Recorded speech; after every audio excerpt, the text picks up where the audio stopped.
Sri Kuberan TV நேயர்களுக்கு அடியேன் உங்கள் சிவயோகி சிவசக்திமான் சுவாமிகள் வணக்கத்தை தெரிவித்துக் கொள்கிறேன். இந்த பதிவில் சனி வக்ரமான பலன்கள், இது பெயர்ச்சி சொல்லக்கூடாது, ஏன்னா சனி வக்ரம் ஆகுது. சனி வக்ரம்ன்ற போது பின்னோக்கி நகர்தல் தான். அப்போது அதனால் ஏற்படக்கூடிய மாற்றங்கள், எப்பவுமே ஒரு கிரகங்கள் பின்னோக்கி நகர்ந்தாலும் முன்னோக்கி நகர்ந்தாலும் பெயர்ச்சி ஆனாலுமே அதனுடைய தன்மைகள் மாறும், விசேஷங்கள் மாறும், அதனுடைய பார்வை பலன், இருக்கும் இடத்தினுடைய பலன், அப்படி தான் சொல்லி பலாபலன்கள் மக்களுக்கு சொல்லிட்டு வராங்க. இதுக்கு தான் கோச்சார பலன்கள் சொல்லப்படுது. அந்த வகையில் பார்க்கும்போது சனி பகவான் இப்போது கும்பத்தில் தான் வீட்டில் சதயம் 3ஆம் நட்சத்திரத்தில் இருந்தார். இப்போது வக்ரமாக ஆகும்போது பின்னோக்கி நகர்வார். சதயம் 2ல் வருவார், சதயம் 1ல் வருவார். திருப்பி வக்ர நிவர்த்தி ஆகும்போது திருப்பி சதயம் 2ல் போவார். அந்த ஒரே நட்சத்திரத்தில் தான் இருக்கார். அப்போ இது பயிற்சி இல்லை. என்ன மாதிரி பலன் கொடுப்பார்னா, பின்னோக்கி நகரும்போது அதுக்கு பின்னாடியுடைய ராசி என்ன, மகரம். அந்த மகரத்தில் இருக்கக்கூடிய பலன் தான் கொடுப்பார். மகரத்தில் இருக்கக்கூடிய பலனும் அவருடைய பார்வை பலன் கண்டிப்பாக மாறும். முதல்ல கும்பராசிக்கு இருந்த பார்வை பலன் மாறி இப்போ மகர ராசிக்கு இருக்கிற பார்வை பலன் தான் விசேஷமாக சொல்லப்படும். அந்த வகையில் தான் இப்போ இந்த சனி வக்ரமான பலன்களை 12 ராசிகளுக்குமே சொல்ல போகிறேன். அதுக்கு முன்னாடி பொது பலனா, இந்த சனி வக்ரமாகும் போது சனி கும்பத்தில் தான் இருக்கார். அதே மாதிரி மீனத்தில் ராகு, மேஷத்தில் செவ்வாய், ரிஷபத்தில் குரு, மிதுனத்தில் சூரியன், சுக்கிரன், புதன் இருக்காங்க. கன்னியில் கேது, விருச்சிகத்தில் சந்திரன். இதுதான் இந்த சனி வக்ரமாக உள்ள கிரக நிலைகள். இப்போ சனி வக்ரமாக எப்போ ஆகிறாருன்னு கேட்டிங்கன்னா, வருகிற ஜூன் மாதம் 19/6/2024 நவம்பர் மாதம் 4/11/2024 வரை, ஜூன் 19 நவம்பர் 4 வரைக்குமே இந்த வக்கரமான பலன்கள் தான் ஏற்படும். அதுக்கப்புறம் தான் வக்ர நிவர்த்தி ஆவார். அந்த வக்கரமான பலன்களை பற்றி தான் இப்போ சொல்ல போகிறேன். 12 ராசிகளும் வக்கரமாக்கும் போது என்னென்ன பலாபலன் ஏற்படும், அவர் என்ன செய்வார், மக்களுக்கு என்ன பலன் கிடைக்கும், நாட்டுக்கு என்ன பலன் கிடைக்கும். அப்போது சனி பகவான் அதே நட்சத்திரத்தில் தான் இருக்கார், சதயத்தில் தான் இருக்கார். அதே மாதிரி அவருடைய பார்வைகளுக்கு மட்டும்தான் மாறுது. அப்போது என்னென்னு கேட்டிங்கன்னா, இதனால் வரைக்கும் மகரத்தில் இருந்து பார்த்தா மாதிரி மீனத்தை பார்த்துருந்தார். இப்போது மேஷத்தை பார்த்துட்டுருக்கார். கும்பத்தில் இருந்தப்போ மேஷத்தை பார்ப்பார். இப்போது மறுபடியும் மீனராசியை பார்க்க போகிறார். அப்போது மீனராசியை பார்க்குறார். அடுத்ததாக கடகராசியை பார்க்க, 3ஆவதாக துலாம் ராசியை பார்க்கிறார். பார்வை பலன் மட்டும்தான் மாறும். அப்போது மீனம், கடகம், துலாம், இந்த 3 ராசியும் பார்க்குறார். 3 ராசியை பார்க்கும்போது காலபுருஷ தத்துவப்படி மீனராசி 12ஆம் இடமாக சொல்லப்படுது. 12ஆம் இடம் என்று இருக்கும்போது சொல்லும்பொழுது அந்த சனி வக்ரமாகி பார்க்கும் பொழுது விபரீத யோகத்தை தான் கொடுப்பார். எப்பயுமே ஒரு கிரகம் வக்ரமாகும்போது விபரீத யோகத்தை கொடுப்பார் அப்படின்றது சாஸ்திர விதி. அப்போது 12ஆம் இடம் என்ற போது அயன சயன ஸ்தானம், விரயஸ்தானம், வெளியூர் வெளிநாட்டு கொடுக்கக்கூடிய ஸ்தானம், மோட்சஸ்தானம், இப்படி தான் சொல்லப்படுது. அப்போது கண்டிப்பாக வெளிநாடு வெளியூர் சம்பந்தப்பட்ட விஷயங்களிலே திருப்பி சுமூகமாக போக்கு இல்லாமல் சண்டை சச்சரவு வர வாய்ப்பு இருக்கிறது. அது போர் மூலமாக வாய்ப்பு, அல்லது சண்டை சச்சரவு, அடுத்த மாநிலம், அடுத்த ஊர், அடுத்த நாடு, இப்படிலாம் நம்மளுக்கு இணக்கம் இல்லாமல் இருப்பாங்க. இந்த வக்ர காலத்தில் மட்டும்தான் இணக்கம் இல்லாத சூழ்நிலை ஏற்படும்.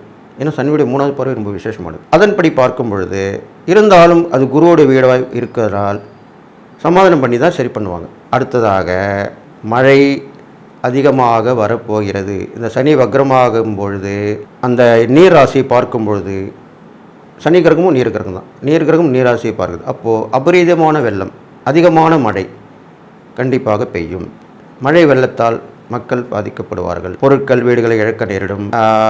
சில இடத்திலே உயிர் பலியும் ஏற்படுறதுக்கும் வாய்ப்பு இருக்கிறது. அது அதிகமாக இருக்காது, குறைவாக தான் இருக்கும். நீர் ராசியை பார்ப்பதால் நீரில் ஏற்படும் விஷக்கிருமிகளால் மக்களுக்கு பாதிப்பு ஏற்பட வாய்ப்பு இருக்கிறது. மழை வெள்ளம் அதிகமாக பாதிக்கப்படும்.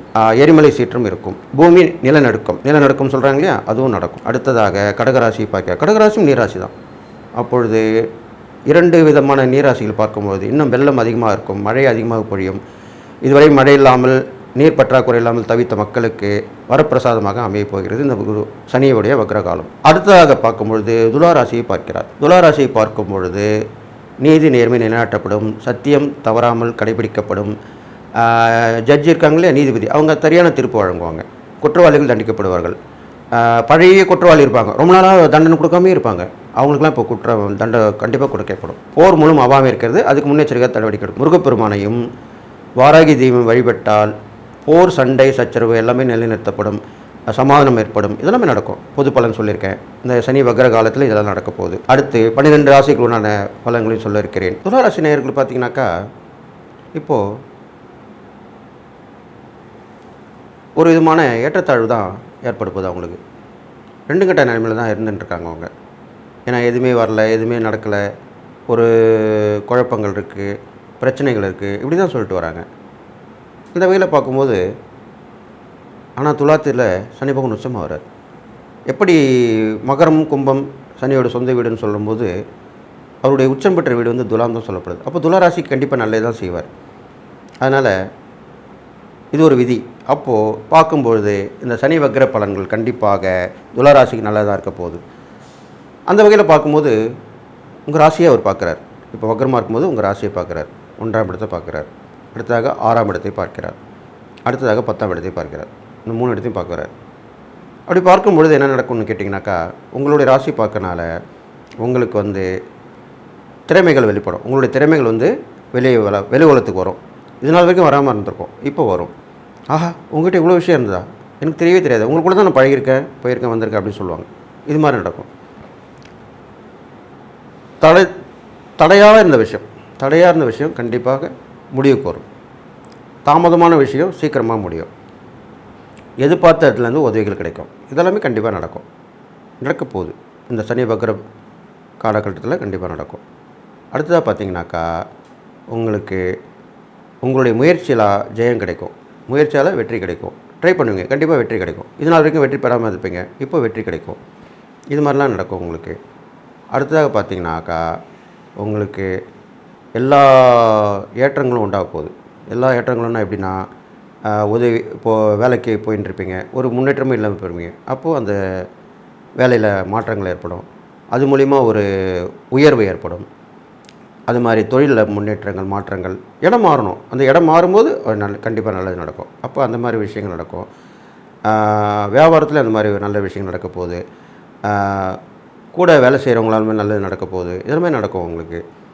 இது இல்லாமல் துளாராசி பெண்களுக்கு வந்து நல்ல விஷயங்கள் நடக்க போகுது. அவங்களுக்கு கை கட்டினது வாய் கட்டலை அப்படின்னு சொல்லி புலம்பிட்டு இருந்திருப்பாங்க. அதெல்லாமே இப்போ நடக்கும்.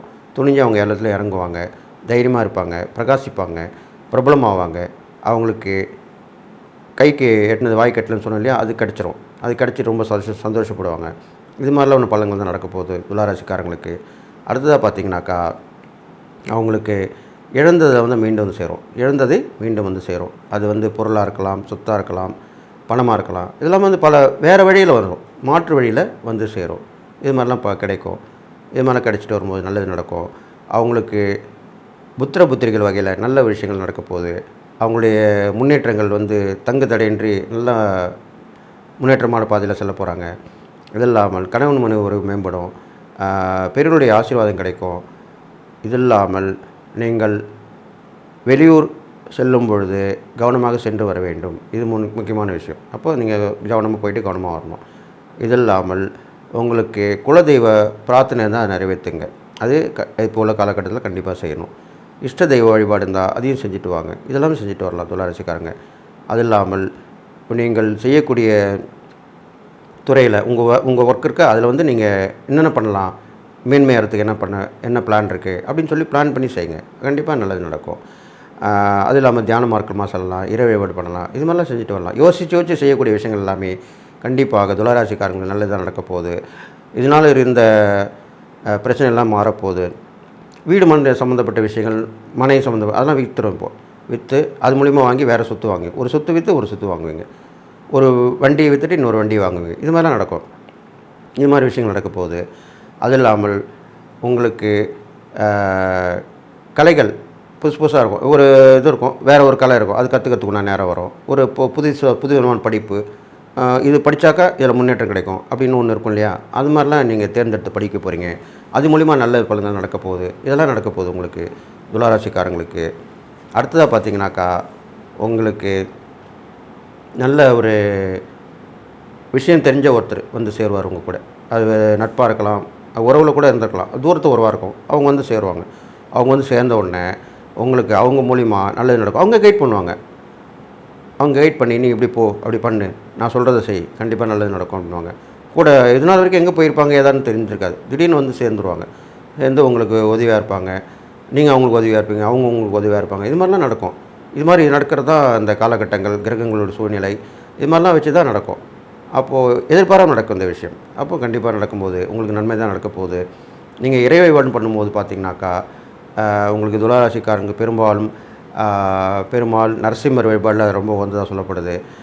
அவர் வந்து நரசிம்மருக்கு வந்து ரொம்ப பிடிச்சமான பானகம், துளசி அதெல்லாம் சேர்த்து நெய் விளக்கு போட்டு வழிபட்டு வரலாம். 6 விளக்கு போட்டுவாங்க, நெய் விளக்கு, துளசி மாலை சாத்துங்க. நரசிம்மரை மனமுருகி வழிபட்டுவாங்க. நரசிம்மர் வழிபடும்போது ரொம்ப சுத்தபத்தமாக இருக்கணும்.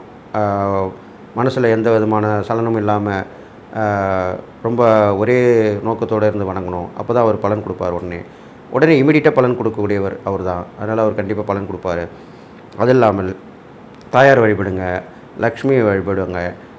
லக்ஷ்மி கோயில், குபேர கோயிலெலாம் போயிட்டு வாங்க. அது மாதிரி பணங்கள் நிறைய வரும். பணங்கள் அங்கே வச்சு பணத்தை வச்சு கையில் காசு வச்சு வாங்கி வீட்டில் வைங்க. இது மாதிரிலாம் செஞ்சுட்டு வாங்க. சுமங்கலிக்கு வந்து உதவி பண்ணிட்டு வாங்க. நிறைய அவங்களுக்கு பண்ண உங்களுக்கு நல்லது நடக்கும். கஷ்டப்படுற சுமங்கலிக்கு உதவி பண்ணுங்கள். ஒரு சுமங்கலி இருந்தால் அவங்க வீட்டில் பொண்ணு இந்த கல்யாணம் பண்ணாமல் இருந்தால் அந்த பொண்ணுக்கு திருமண ஒரு ஏற்பாடு செய்யுங்க, உதவி பண்ணுங்கள். இல்லை பல பேர் மூலிமா சேர்ந்து நீங்கள் உதவி பண்ணுங்கள். இது மாதிரிலாம் செஞ்சுட்டு வரலாம். நம்ம தான் தனியாக செய்யணும்னு அவசியம் இல்லை. இது மாதிரிலாம் பண்ணிட்டு வந்தீங்கன்னா உங்களுக்கு ஏற்றத்துக்கு மேலே ஏற்றம் தான் நடக்க போகுது. இது இல்லாமல் வெளியூர் வெளிநாடு வாய்ப்பு கண்டிப்பாக உங்களுக்கு கிடைக்க போகுது. அதுக்கு உண்டான முயற்சியில் நீங்கள் இறங்கலாம். அதில் வந்து வெற்றி அடைவீங்க. அதுக்கப்புறம் பார்த்தீங்கன்னா புதுவிதமான ஒரு பொருள் வரவு வந்து வீட்டுக்கு வந்து சேரும். ரொம்ப நாளாக வாங்கணும்னு ஆசைப்பட்டிருப்பீங்க, ஆனால் வாங்க முடியாமல் போயிடுவோம். அது இப்போ வீட்டுக்கு வந்து சேரும். அது மூலிமா நல்லது நடக்கும். அது இல்லாமல் வந்து இப்போ படிப்பில் எப்படி நான் இன்னொரு படிப்பு படிக்கணும்னு சொல்லியிருந்தேன், அது மாதிரி தொழிலோ வியாபாரத்திலோ தனியாக வேறு ஒரு அதோடைய லிங்க் உள்ள தொழிலாக இருக்கும், அதோடைய லிங்க் உள்ள வியாபாரமாக இருக்கும். அது நீங்கள் செய்யலாம். அது செஞ்சும்போது அதுலேயும் வருமானம் வரும். உபரி வருமானம்னு சொல்லுவாங்க, அதில் வருமானம் வரும். அது மாதிரி வரும். அப்புறம் வந்து நிறைய பழக்கவழக்கங்கள் உங்களுக்கு இந்த காலகட்டத்தில் ஏற்பட போகுது. அது மூலிமா அது நல்லவங்க யார் கெட்டவங்க ஃபில்டர் பண்ணி நீங்கள் தான் நல்லவங்கள தேர்ந்தெடுத்து அவங்களே நட்பு வச்சுக்கிட்டு தொடர்ந்து வரலாம். இது மாதிரிலாம் பண்ணிட்டு வந்தீங்கன்னா கண்டிப்பாக நல்லா நடக்கும். சனிக்கிழமையில் சனீஸ்வரர் வழிபாடு, ஆஞ்சநேயர் வழிபாடு பண்ணுங்கள். காலையில் ஆஞ்சநேயர் கோயில் போயிட்டு வாங்க. மாலையில் சனி கிரகத்துக்கு வழிபாடு பண்ணி எள் விளக்கு போட்டு தீபம் ஏற்றிட்டு வாங்க. உடல் ஊனமுற்றோர்கள் தானம் பண்ணிட்டு வாங்க. உடல் ஊனமுற்றோர்கள் கை கால் மூலமாக இருக்கவங்க மட்டும் இல்லை, பேச்சு வராமல் இருக்கிறவங்க, கண் பார்வை இல்லாதவங்க, குருடனாக இருப்பாங்க இல்லையா, அவங்களுக்குலாம் உதவி பண்ணலாம், தவறு கிடையாது. அவங்களும் உடல் ஊனமுற்றவங்களை சேர்ந்தவங்க தான். அவங்களும் செஞ்சுட்டு வாங்க. கண் ஆப்ரேஷன் பண்ணாமல் இருப்பாங்க இப்போ நிறைய பேர், அவங்களுக்கெல்லாம் செஞ்சுட்டு வாங்க. ஏன்னா அது வந்து அவ்வளோ விசேஷமான நற்பலனை கொடுக்கும். அது உங்கள் ராசிக்கு ரொம்ப உகந்ததாக சொல்லப்படுது. கண் பார்வையற்றவங்களுக்கு பார்வை வரத்துக்கு வழி பண்ணி கொடுங்க. கண் ஆப்ரேஷன் பண்ணுறவங்களுக்கு உதவி பண்ணி கொடுங்க. கண்ணாடி வாங்கி கொடுங்க. இது மாதிரிலாம் செஞ்சுட்டு வரலாம், தவறு கிடையாது. இது மாதிரிலாம் பண்ணிட்டு வந்தால் உங்களுக்கு நற்பலன் அதிகமாக தான் ஏற்பட போகுது அப்படின்னு சொல்லிவிட்டு நீங்கள் இந்த சொன்ன இறை வழிபாடு பரிகாரங்கள் தானம் பண்ணிட்டு வந்தீங்கன்னா கண்டிப்பாக நல்லது நடக்கும். துளாராசிக்காரங்க பெரும்பாலும் இந்த சனி வக்ர பலன் நல்லது தான் செய்ய போகுதுன்னு சொல்லி நீங்கள் எல்லா நாளும் பெற்று வாழணும்னு சொல்லி வாழ்த்தி விடைபெறுகிறேன். ஸ்ரீ குபேரன் டிவியை பார்த்தமைக்கு நன்றிகள். மேலும் இது போன்ற தகவல்களை தெரிந்து கொள்ள ஸ்ரீ குபேரன் டிவியை சப்ஸ்கிரைப் செய்யுங்கள். மறக்காமல் பெல் ஐக்கானை கிளிக் செய்யுங்கள்.